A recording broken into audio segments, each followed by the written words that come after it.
What is a radon disclosure, and when do I need to disclose any potential radon issues to my buyers? Hey everyone, this is Cheryl Morrison, your local Chicagoland real estate attorney, and let's talk a little bit about that radon disclosure. First off, what is radon? Well, radon is a naturally occurring gas that is pretty common in this area. The problem is that it is now known to be a carcinogen.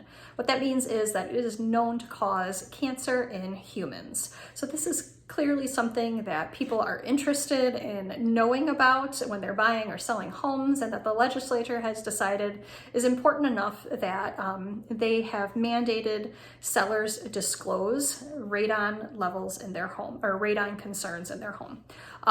So what, as a seller, do you need to disclose then? Well, you need to provide the pamphlet on radon to your buyers, and then all sellers are obligated to fill out the disclosure form. Now, if you are selling a condo unit that is on the third floor or higher, that is the only time where it is not necessary for you to give this disclosure to buyers, because the radon comes up from the earth.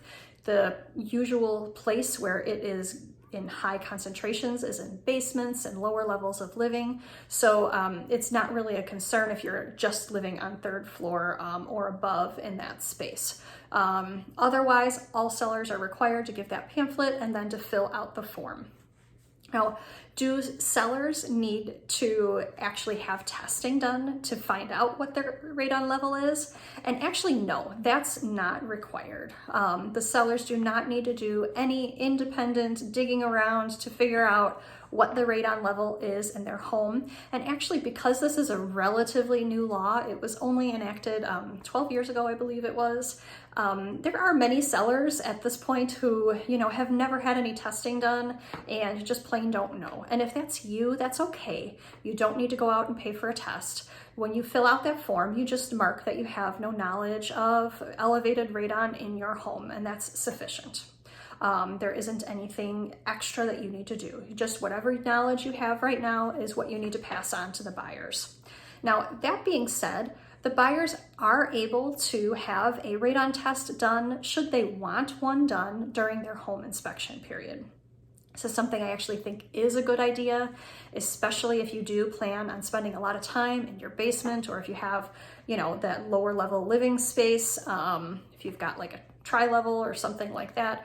It's a good idea to get, especially if you're spending extra time down in those areas, because if your level is high and it is known in this area that there are elevated radon levels is a big risk for us, it's a good idea to have the test done. It's not terribly expensive. If that test does show to buyers that it's elevated, the buyers then can request that sellers have that elevated radon level mitigated. That you'll be able to negotiate that as part of your home inspection contingency.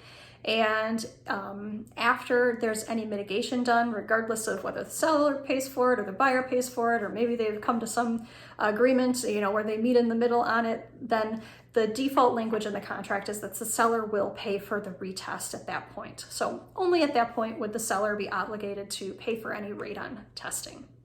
So I know that this is a lot of information and it's a little bit confusing about what is required when. If you have any questions whatsoever about what your obligations are as far as radon disclosures go, please reach out to me. That's what I'm here for. I hope that this video has been helpful to you. If it is, please do give it a like, share it with anyone who you think might benefit from it as well, and then do subscribe so that you can continue seeing my videos. Thanks everyone. Bye.